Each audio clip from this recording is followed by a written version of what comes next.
Selamat siang Pak Said dan teman-teman semuanya. Kali ini kelompok kami, kelompok 6, akan memberikan presentasi mengenai viral advertising.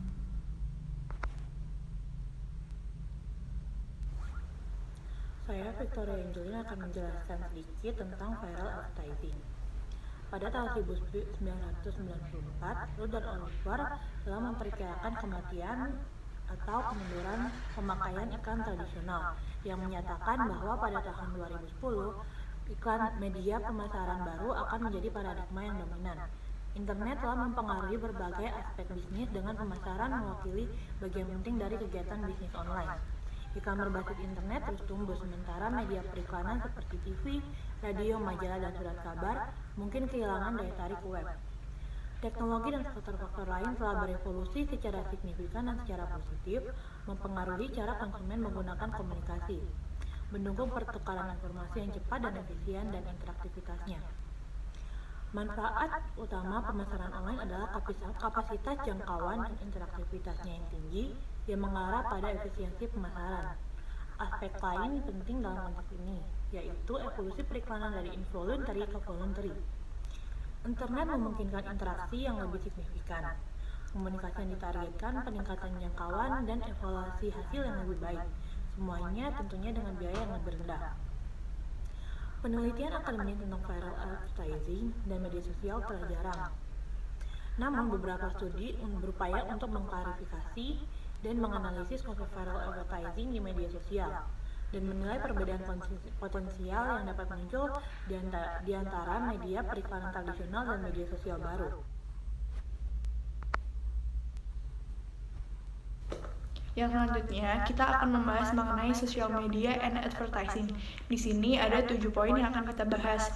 Yang pertama, yaitu sosial media memiliki platform yang dapat memudahkan kehidupan kita sehari-hari. Misalnya, kita dapat berinteraksi dengan teman kita yang jauh, terus kita dapat melakukan branding melalui sosial media, kita dapat membuka wawasan, dan ini merupakan sarana yang sangat powerful untuk melakukan word of mouth atau promosi secara mulut ke mulut. Nah, yang kedua itu ada Metcalfe Law. Berdasarkan hukum ini, nilai dan kecepatan koneksi itu akan mempengaruhi pertumbuhan anggotanya atau disebut dengan network effect. Nah, dalam konteks ini, sosial media dapat digunakan sebagai sarana berkreasi dan dapat digunakan sebagai sarana distribusi viral message. Yang ketiga yaitu difusi inovasi, di mana sosial media itu dapat memberikan kontribusi dalam hal pemasaran viral. Nah, untuk pemasaran ini dapat dilakukan dengan baik apabila kita menggunakan media yang berbeda sehingga jangkauannya lebih luas. Lalu yang keempat yaitu teori hubungan sosial. Nah, teori hubungan sosial ini menjelaskan bagaimana jaringan itu dapat menganalisa hubungan yang kompleks antara individu dan organisasi. Lalu yang kelima yaitu sinkronisasi. Nah, itu menjelaskan bahwa sosial media itu merupakan platform yang dia dapat mensinkronisasi antara satu dengan yang lainnya karena sosial media itu saling berintegrasi satu sama lain. Yang keenam yaitu interaktivitas. Interaktivitas dapat menunjukkan bagaimana efektivitas komunikasi pemasaran dalam sosial media. Lalu yang ketujuh atau yang terakhir, kita dapat melihat jika sosial media itu memiliki karakteristiknya tersendiri. Misalnya, kita dapat melihat Facebook itu lebih cenderung kepada jaringan sosial, sedangkan Twitter itu cenderung untuk memberikan informasi. Lalu, sosial media itu dibagi menjadi dua, yaitu egosentris dan objek-sentris. Untuk egosentris tersendiri itu, sosial media cenderung digunakan untuk bersosialisasi antar satu sama lain. Sedangkan objek-sentris itu, sosial media digunakan sebagai sarana untuk berbagi hal-hal tertentu. Nah, untuk Facebook itu sendiri, karena dia merupakan egosentris, Facebook dapat meningkatkan potensi dalam distribusi pesan karena dia berhubungan satu sama lain dan dapat menargetkan audiens yang jelas untuk kita melakukan pemasaran. Nah, karena YouTube merupakan objek sentris, kita dapat memanfaatkan YouTube itu untuk beriklan karena orang cenderung mudah untuk mengaksesnya karena tidak perlu login dan memberikan data diri orang-orang tersebut. Di samping itu, peneliti mengkritik sosial media mengenai masalah privacy karena kita tidak tahu apakah data kita itu digunakan secara aman atau tidak oleh perusahaan atau platform yang kita gunakan itu. Tetapi yang ditekankan di sini bahwa sosial media itu menekankan untuk kita dapat berinteraksi sosial, membangun jaringan, dan menambah informasi yang sebelumnya kita belum tahu.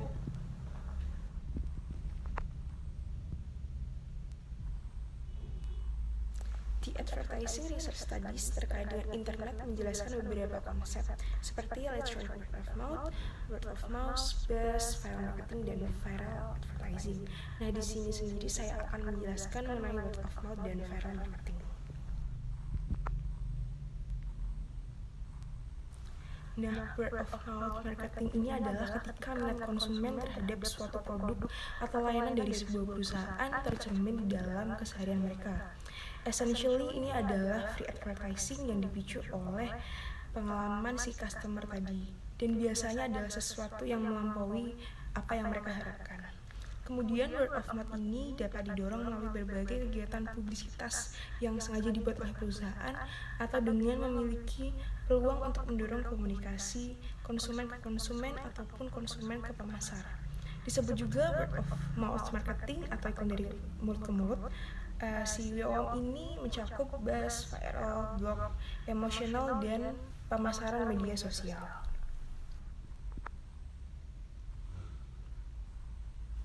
Nah, perbedaan word of mouth dengan tipe komunikasi yang lainnya adalah yang pertama, menggunakan komunikasi verbal atau lisan. Yang kedua, atas dasar sukarela atau inisiatif pribadi. Yang ketiga, mewakili bentuk komunikasi informal antara keluarga, teman, dan konsumen. Yang keempat, berdasarkan pengalaman pribadi individu dengan perusahaan atau sebuah produknya. Nah, kesimpulannya adalah semakin berinteraksi dengan orang, semakin besar kemungkinan nama perusahaan atau produk tadi akan tersebar. Nah, bisa diasumsikan word of mouth ini adalah sebagai efek bola salju. Ketika memulai dengan posting kecil atau sederhana di Facebook yang menarik, posting itu akan mengesankan beberapa orang. Lalu orang-orang itu akan menyebarkan berita sebelum Anda tahu bahwa satu posting sudah selesai. Ini tentang menciptakan pengakuan merek besar.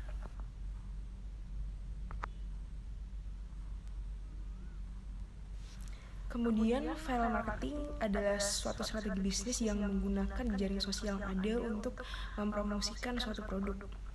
Namanya juga mengacu pada bagaimana si konsumen menyebarkan informasi tentang suatu produk dengan orang lain di jejaring sosial mereka. Sama seperti sebuah virus yang menyebar dari satu orang ke orang yang lain. Kemudian basis viral marketing ini adalah penyebaran informasi dari mulut ke mulut. Tetapi teknologi modern juga telah memungkinkan efek viral ini untuk memasukkan banyak platform berbasis internet juga.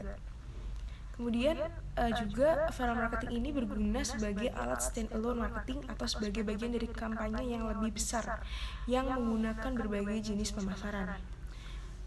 Ini sangat menarik bagi usaha kecil atau perusahaan karena viral marketing ini dapat menjadi alternatif yang lebih murah daripada upaya pemasaran tradisional. Nah, setelah saya membahas mengenai word of mouth dan viral marketing, tentu ada perbedaan di antara mereka. Yang pertama adalah word of mouth biasanya bersifat lokal dan lambat, sementara viral marketing biasanya bersifat global dan dalam platform online yang instan memiliki potensi pertumbuhan yang eksponensial. Yang kedua, word of mouth dan viral marketing adalah salah satu sebab dan akibat. Akibat dari viral marketing sebagai program pemasaran influencer membangun kesadaran. Dan viral marketing ini adalah menghasilkan berita dari word of mouth tadi. Jadi word of mouth tadi adalah merupakan efek dari viral marketing.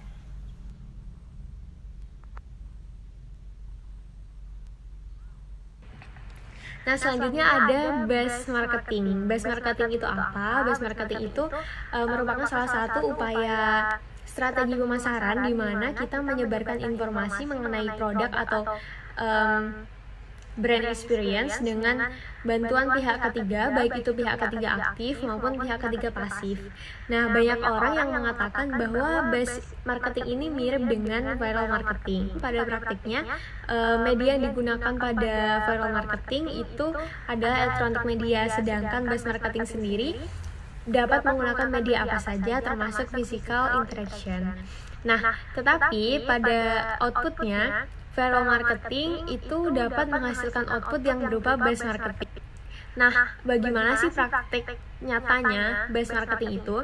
Nah, salah satu dari literatur yang saya baca, ada seorang penulis bernama Tunda Semwaringin. Nah, dia melakukan pemasaran buku yang baru saja ia terbitkan dengan tidak biasa. Nah, langkah yang dia gunakan adalah ia menyebarkan uang dari atas pesawat. Nah, hal tersebut menjadi trigger atau pemicu bagi masyarakat dan orang-orang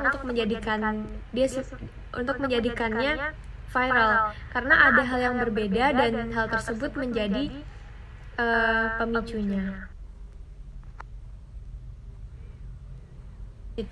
Menurut Larsenak, seperti yang tertera di slide, bahwasannya buzz marketing itu diklasifikasikan menjadi dua. Yang pertama ada komersial buzz dan yang kedua non-komersial buzz. Nah, komersial buzz ini seperti namanya dilakukan secara komersial. Biasanya komersial buzz ini lebih membuka jalan penyebaran informasi melalui orang-orang yang dianggap expert atau key opinion leader. Sedangkan non-komersial ini biasanya tergantung pada kemauan konsumen untuk menyebarkan berita tentang produk atau brand yang mereka konsumsi.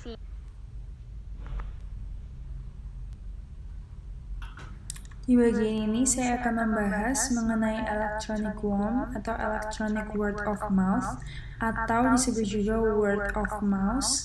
Jadi e-worm ini merupakan consumer to consumer communication mengenai suatu produk atau brand. E-worm ini merupakan pernyataan positif atau negatif yang dibuat oleh pelanggan atau mantan pelanggan tentang suatu produk atau perusahaan melalui internet.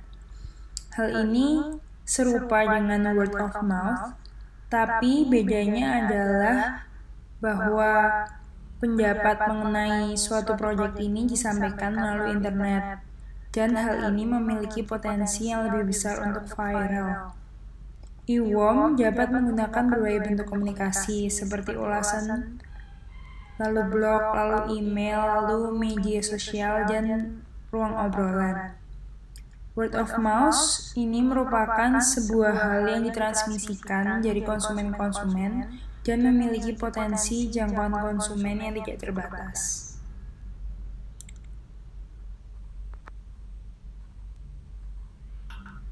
Jadi, terdapat beberapa perbedaan mengenai e-worm dan traditional worm. Perbedaan yang pertama adalah untuk e-worm, marketer lebih memiliki kontrol. Jadi tidak seperti worm tradisional, di mana marketer tidak memiliki kontrol atau kontrolnya lebih sedikit. Jadi e-worm ini menyajikan beberapa peluang kontrol bagi marketer, seperti transparansi, akses ke ulasan, dan evaluasi pelanggan. Lalu, perbedaan yang kedua antara worm dan e-worm mengacu pada pihak yang dapat memberikan komentar atau pendapat. E-worm menghadirkan kesempatan untuk mengakses tidak hanya pendapat teman, keluarga, dan lingkaran sosial pribadi, tetapi juga mendapat pendapat para pakar dan orang asing yang sama sekali berbeda. Selain itu, e-worm biasanya disampaikan oleh orang-orang yang memiliki opini yang kuat. Lalu e-worm itu sendiri juga dibedakan menjadi dua. Yang pertama adalah e-worm yang organik dan juga yang kedua adalah amplified e-worm. E-worm organik itu didasarkan pada pengalaman konsumen dan keinginannya untuk membagikan pengalaman baik atau buruk tersebut. Sedangkan amplified e-worm merupakan bentuk kampanye pemasaran yang dimaksudkan untuk meningkatkan brand awareness.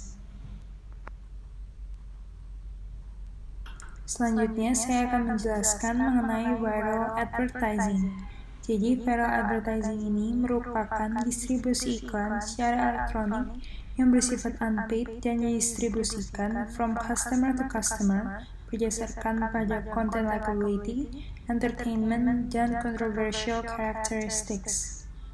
Menurut Porter dan Golan, viral advertising ini merupakan komunikasi peer-to-peer yang bersifat unpaid, berupa konten provokatif yang berasal dari sponsor tertentu yang menggunakan internet untuk mempersuade atau mempengaruhi audiens untuk meneruskan konten tersebut ke orang lain. Keberadaan internet tentu sangat mempengaruhi bagaimana suatu iklan dapat menjadi viral. Mengirimkan iklan secara online, baik video, audio, atau gambar melalui media sosial, jejaring sosial, email, dan platform lainnya, jauh lebih cepat dan memiliki jangkauan yang lebih luas. Iklan viral mencakup berbagai bentuk, seperti tautan iklan video, misalnya YouTube, yang dikirimkan ke teman atau keluarga melalui email atau media sosial. Selanjutnya, viral advertising merupakan bentuk advertising yang contagious. Dibuatnya viral advertising ini diharapkan dapat menciptakan pesan iklan menular yang ditransmisikan dari orang ke orang untuk meningkatkan brand awareness. Internet menawarkan potensi peningkatan iklan yang secara signifikan menjadi viral dan memiliki tingkat difusi yang tumbuh secara eksponensial. Selain itu, viral advertising dapat dikatakan merupakan advertising yang controlled by customers. Viral advertising ini bergantung pada konsumen yang mengirimkan pesan ke konsumen lain dalam lingkaran sosial mereka. Jadi viral advertising ini dapat dikatakan dikendalikan oleh konsumen. Jika konsumen tidak menyukai suatu iklan, maka hal tersebut tidak hanya mempengaruhi sikap seorang konsumen terhadap iklan atau merek tersebut, tetapi juga mempengaruhi niat mereka untuk mengirimkan pesan iklan tersebut ke orang lain. Selanjutnya kita akan membicarakan mengenai karakteristik viral advertising. Sebagian besar viral advertising memiliki karakteristik yang berbeda bila dibandingkan dengan iklan tradisional, seperti pesan yang mudah diingat, kontroversial, dan entertaining. Hal ini bertujuan untuk menarik perhatian banyak orang dan mendorong tingginya keterlibatan konsumen dalam meneruskan iklan ini ke teman-teman dan keluarganya. Selanjutnya, mengapa viral advertising ini merupakan advertising yang unpaid atau tidak berbayar? Jadi, viral advertising ini merupakan iklan online yang menjadi viral karena tindakan konsumen. Perusahaan mungkin saja membayar untuk pembuatan iklan, namun distribusi iklan dari konsumen-konsumen tidak dibayar. Maklumat ini dapat diaplikasikan dalam konteks pengiklanan viral karena berpotensi untuk memberi keuntungan untuk mempromosikan produk baru, terutama bagi para pelaku usaha yang ingin mencari keuntungan dengan budget terbatas. Tetapi, perlu diperhatikan bagaimana cara para pelaku usaha untuk mengiklankan produk ini dengan tampilan seunik dan semenarik mungkin.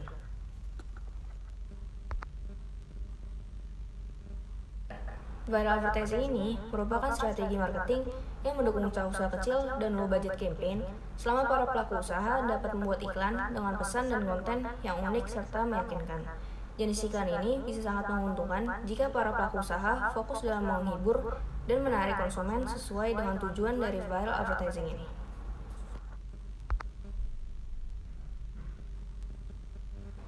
Future research dalam konteks ini perlu dipertimbangkan secara mendalam, karena terdapat topik penting untuk future research, yaitu apa yang membuat iklan tersebut viral, daya tarik dan efisiensi iklan, serta karakteristik audiens.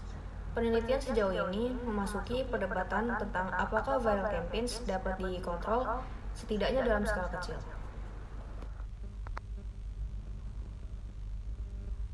Kontroversi lain dari viral advertising ini adalah stealth advertising. Stealth advertising adalah pengiklanan secara diam-diam atau sembunyi-sembunyi karena orang mengiklankan tidak mengungkapkan seputar kompensasi yang didapat. Walaupun ini bagian dari strategi viral advertising, diperlukan banyak penelitian mengenai perbedaan dan efisiensi dibandingkan dengan viral advertising konvensional.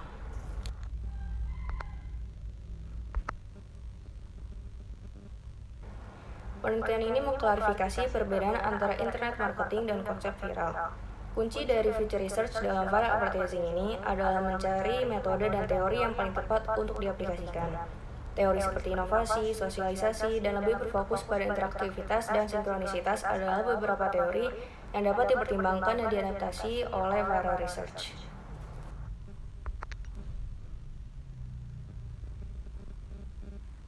Pengiklanan menggunakan media internet terus berkembang saat teknologi dan faktor lainnya memengaruhi cara konsumen dalam menggunakan alat komunikasi. Ini mendukung pertukaran informasi yang efisien.